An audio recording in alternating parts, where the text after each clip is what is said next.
Anselm was actually one of the students of Lanfranc. And Anselm of Canterbury is known as the father of scholasticism. And he was the last in the Platonic school of thought, meaning adhering to Plato's philosophy. He was also adhering to Augustinianism, so the way Augustine taught, that's how Anselm taught, and he was heavily influenced by Augustine. And as he was growing up, Anselm wanted to study, he wanted to be in private, but his father wanted him to be go into politics. He wanted to be a lawyer, wanted to go into politics, but Anselm didn't want that. He wanted to be left alone by everyone. So he decided that he wants to become a monk. And he went to Lanfranc's monastery, and he joined that specific monastery where he thought that he would be left alone from the rest of the world. So he tried to isolate himself from everyone. But this did not happen because he was smart, he was intellectual. So because of that, that gave him a lot of attention, which he did not want. And eventually, Anselm became the Archbishop of Canterbury, so the opposite of what he sought. This was because he was so intellectual, and he strongly resisted taking this position. He didn't want to be in this position, but he was eventually forced by the King of England to become the Archbishop of Canterbury. Canterbury was part of England back then.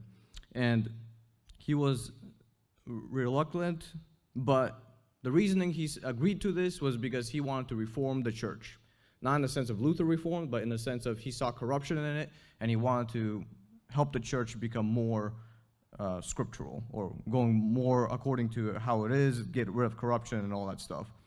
And as Anselm was in that scenario, in that environment, he many of the struggles that revolved around him, he was either unable or unwilling, most likely unwilling, to play these political games.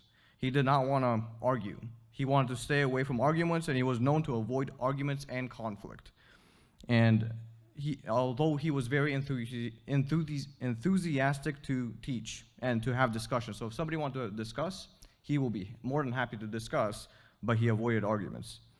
And so, kind of like to flash forward to our time, we also have these things in churches. There are also church politics, and even GEC is not exempt from that. There's also church politics here as well. And it's important not to try to be entangled in that, but to focus on the truth, focus on Scripture, focus on the true teaching and the true doctrine, and that which brings the church into unity. And one of the most famous quotes of Anselm was, "I believe in order to understand." Now, he was not the first person to say this quote. It was actually from Augustine. Augustine said this before Anselm, and Anselm affirmed it, and he made it popular. It was because of Anselm that this became popular. And pretty much what this quote means is that in order for you to understand, faith is required. So you have faith for having good reasoning. And he was saying that to him, any knowledge gained without faith is unreliable. So the foundation of any understanding is faith. And so pretty much this view is saying that this is a faith that is seeking understanding. And he thought that people could come to understand the major doctrines of the church through reason alone without the Bible. So you can reason to these things and come to these conclusions. And one question that he saw throughout his life is the argument for the existence of God.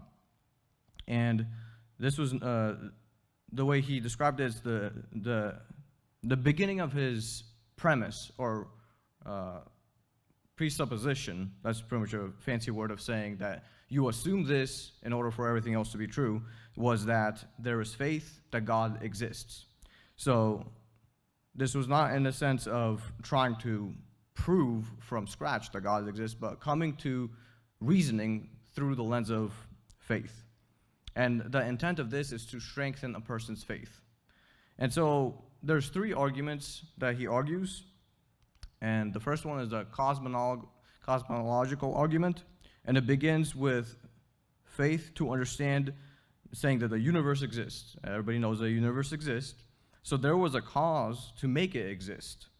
And then there must be one, which is God, that causes the universe to exist. So God is the first cause, and without God, there will be no universe. So by reasoning, he argued the universe exists, therefore God must have created it.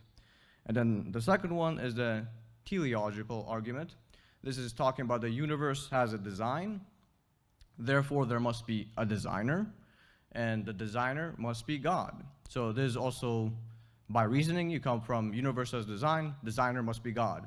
And these two arguments are still used today, to this day, by apologetics, people who argue with atheists, debate with them. They still use these arguments within their debates to prove the existence of God. A popular one is the watchmaker argument. Like if you have a watch, you're not going to expect it to have a big bang and a watch forms. So the popular argument is there was complexity in that, same way as in creation. So that's the teleological argument. There's a design to the watch, there must be a designer. So that's pretty much the same thing as this argument that Anselm taught. And then the last one was the ontological argument. So this argument was for the existence of God and to figure out who God is. To start with the principles. What is the definition of God? And the focus was on the existence of God. And the reason why he said that there must be a God is because we're rational creatures, and there is a rational, pretty much, we are rational, therefore God must exist. And in a sense that within this, there is a proof that everyone believes that there is God. So pretty much from Romans 1, everybody knows that there's God, and there's those that suppress him. The ungodly suppress God. So that is the premise of this argument. So everyone knows that God exists, but there are those that suppress him. So in other words, Anselm says, Paul says that there are no atheists. And Anselm takes this and explores it, and to help us to understand who is this God. And not everyone agrees with this argument, so as I'm going through this, you might be saying this is a really weak argument, and there's other people that would agree with you this is a weak argument. But this is an argument that he said, and it is important to think about it. If you don't agree, at least understand what he's trying to say. So the way he was thinking is,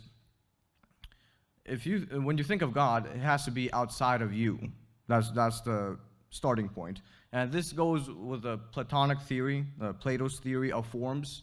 If you're familiar with Plato's theology or philosophy, I'm not going to go into that, but whoever knows, that is where this is coming from. And Anselm concluded that if we can conceive one thing greater than all others, by definition, that thing must exist. So that was his definition of God. So the single greatest thing in Anselm's eyes was God. And another word for that is that than which nothing greater can be thought. So that was how he described God. The highest thing you can think of is God. Or in other words, the highest being is perfect in all aspects, and that is God. So if there's any imperfection in God, then he cannot be God because God is perfect. So by definition, that is not God. So anything imperfect cannot be God, and God can only be perfect. An example of this is, let's say you imagine Zeus, the god of lightning, the god of heaven, and then you think of another God who is greater than Zeus. God is greater than Zeus, therefore God is the real God and not Zeus. So that's how that argument would work. So God, by definition, needs to be the greatest entity to exist. And another way people would think, well, God's just imaginary. He would argue, if God was imaginary, then he would not be the greatest entity to exist. And you could imagine that a real God, then if you can imagine a real God, the real God is greater than the imagined God. Therefore, the God in existence is real and not a figment of your imagination. So that's how we argue if you say, oh, it's just your imagination. A real God is more perfect or more powerful than imagined God, so therefore God exists. And then you would say, so pretty much whatever the existence of God must be that it must exist. If you say there is no God, an existing God is greater than no God, therefore God exists. Or in other words, the definition of God means that he must exist. If you say that God does not exist, that's contradictory, because God must exist. So it's very complex. And another way he was arguing is because of God, other things there's a necessity of God.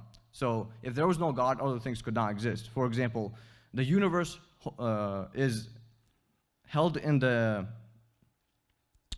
much if God did not exist, the universe cannot exist. So if the universe is contingent on God's existence, so humans and the universe and all these material things depend on the existence of God, therefore God must exist. And he is the highest form of existence, and the greatest conceivable thing must be the necessary existence, must be necessary for existence of everything else, therefore he must exist. So it's kind of confusing, but once you get into it, that's his argument. Is kind of like the greatest thing that you can ever think of must exist. So therefore, the most perfect being that you think of is God. And another way of saying is, if God is imaginary, then that means that the greater existence is the one that is non-imaginary, therefore God must exist. If there's a non-existing God, existing God is greater, so God must exist. So that was his argument. And later on, we'll discuss of how someone argued against him, and then we'll go from there.